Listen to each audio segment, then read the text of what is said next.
শুভ সন্ধ্যা বন্ধুরা। আজকের ব্লগে তোমাদের স্বাগত জানাই।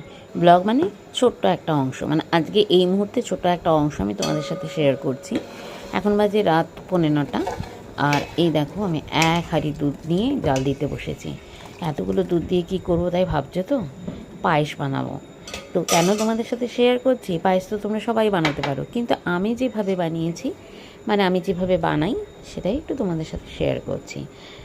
এই দেখো এখানে কয়েকটা কেশর নিয়ে নিয়েছি। এবার দুধটা একটু ফুটিয়ে নিয়ে এবার ভিজিয়ে দিলাম। তবে আমি দেখেছি এই কেশরের দুধ ভেজালে যতটা না কালার আসে, তার থেকে এমনি জলে ভেজালে দেখি কালারটা বেশ আসে। এটা মানে আমার ধারণা, মানে আমার ঘরে অন্তত যে কেশরটা আছে। তো এই কেশরটা আমি কাশ্মীর থেকে এনেছি, ঘরে রয়েছে, আর কেশর অনেক দিন ঘরে থাকে। এই দেখো ঘি নিয়েছি। ভাবছো তো যে ঘি দিয়ে কী করব? আরে পায়েসে ঘি দেবো গো। পায়েসে আবার ঘি?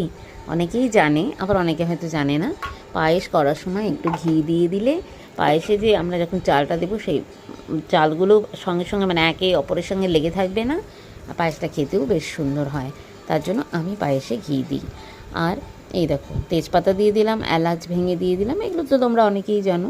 তো ঠিকই আছে, একই পদ্ধতি।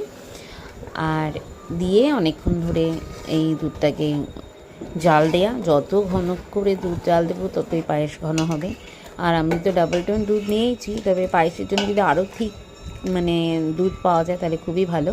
হ্যাঁ, তবে অনেকে না ওই মিল্ক মেড বা কনডেন্স মিল্ক এসব দেয়, আমি কিন্তু ওইসব দিই না, তবুও কিন্তু দুধ পায়েসটা ঘনই হয়।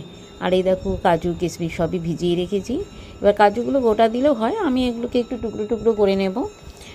আর এখানে দেখো চাল ভিজিয়ে রেখেছি, আর দুধটা এখন বেশ অনেকক্ষণ ধরে ফুটেছে, অনেকটা ফুটেছে, মানে অনেকক্ষণ ধরে ফুটে ফুটে না অনেকটা কমেও এসছে। অর্থাৎ দুধের থিকনেসটা এবার একদম ঠিক আছে।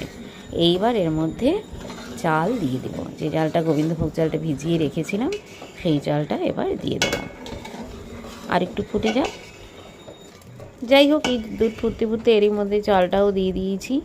এবার অনেকক্ষণ ধরে চাল দিয়ে সঙ্গে সঙ্গে একটু নেড়ে দিতে হয়, না হলে কিন্তু চালগুলো দলা বেঁধে যায়। জানো হয়তো তোমরা। এই দেখো অনেকটা কিছুক্ষণ ফুটেও এসছে। আর ভিজিয়ে রাখার জন্য একটু গোবিন্দভোগ চাল একটু নরমই থাকে, জানা কথা। এসব আর বলে লাভ নেই, একটু সবই তোমরা জানো। তবে এইটুকু করতে মনে হচ্ছে যে অল্প একটু সময়, অনেকক্ষণ ধরে কিন্তু ফুটিয়েছি। ভালো করে ফলো করো, দেখতে পারবে দুধটা কী পরিমাণ ছিল আর ফুটিয়ে কতটাতে এসে দাঁড়ালো আর কি। তো এই দেখো মোটামুটি হয়ে গেছে। এবার একটু ঢেকে রাখবো, এখনও কাজু কিশমিশগুলো দিইনি, আর একটু ফুটলেই দিয়ে দেবো। এই দেখো এবার কাজু কিশমিশগুলো সব দিয়ে দিলাম, দেখালাম একটু ভিজিয়ে রেখেছিলাম। এবার এসব দিয়ে একটু নাড়াচাড়া করা। আর যেহেতু হাঁড়িতে করছি আমি,